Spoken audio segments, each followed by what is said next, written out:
ലോക്സഭാ തെരഞ്ഞെടുപ്പിൽ ആദ്യഘട്ട വോട്ടെടുപ്പിന്റെ പരസ്യപ്രചാരണം അവസാനിച്ചു. ഒന്നാം ഘട്ടത്തിൽ പോളിംഗ് നടക്കുന്ന 102 മണ്ഡലങ്ങളിൽ ഇനി നിശബ്ദ പ്രചാരണത്തിന്റെ മണിക്കൂറുകളാണ്. മറ്റന്നാളാണ് വോട്ടെടുപ്പ്. എല്ലാ ഒരുക്കങ്ങളും പൂർത്തിയായതായി തെരഞ്ഞെടുപ്പ് കമ്മീഷൻ അറിയിച്ചു.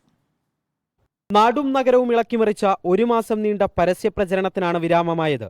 റോഡ് ഷോകളും റാലികളുമായി കൊട്ടിക്കലാശം പാർട്ടികളും സ്ഥാനാർത്ഥികളും ഗംഭീരമാക്കി.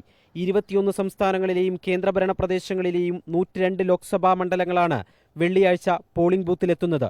39 സീറ്റുകളിലേക്കും വോട്ടെടുപ്പ് നടക്കുന്ന തമിഴ്നാടാണ് ഒന്നാം ഘട്ട തെരഞ്ഞെടുപ്പിൽ ശ്രദ്ധാകേന്ദ്രമായ സംസ്ഥാനം. പരസ്യപ്രചരണം അവസാനിച്ചതോടെ നാളെ നിശബ്ദ പ്രചരണത്തിന്റെ ദിവസമാണ്. ഭരണനേട്ടത്തിന്റെ കരുത്തിൽ തുടർഭരണം ഉറപ്പ് എന്ന ആത്മവിശ്വാസമായിരുന്നു പ്രധാനമന്ത്രി നരേന്ദ്രമോദി നയിച്ച BJP പ്രചരണത്തിലുടനീളം പ്രതിഫലിച്ചത്. വിവാദ വിഷയങ്ങളിൽ അകലം പാലിച്ച് പ്രകടന പത്രികയിലെ വാഗ്ദാനങ്ങളിലൂന്നിയ പ്രചരണത്തിലായിരുന്നു കോൺഗ്രസിന്റെ ശ്രദ്ധ.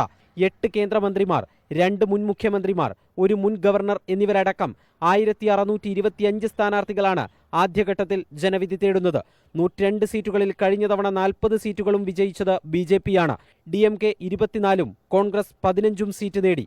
പോളിംഗ് ഉപകരണങ്ങളുടെ വിതരണം പൂർത്തിയായതായി തെരഞ്ഞെടുപ്പ് കമ്മീഷൻ അറിയിച്ചു. മണിപ്പൂർ, അരുണാചൽ പ്രദേശ് തുടങ്ങിയ സംസ്ഥാനങ്ങളിലെ ദുർഘടമായ പ്രദേശങ്ങളിൽ ഹെലികോപ്റ്റർ വഴിയാണ് പോളിംഗ് യന്ത്രങ്ങൾ എത്തിച്ചത്. ഛത്തീസ്ഗഡിലെ മാവോയിസ്റ്റ് വേട്ടയുടെ പശ്ചാത്തലത്തിൽ സംഘർഷ ഭീഷണി നിലനിൽക്കുന്ന പ്രദേശങ്ങളിൽ പ്രത്യേക ജാഗ്രത പുലർത്തുന്നുണ്ട്.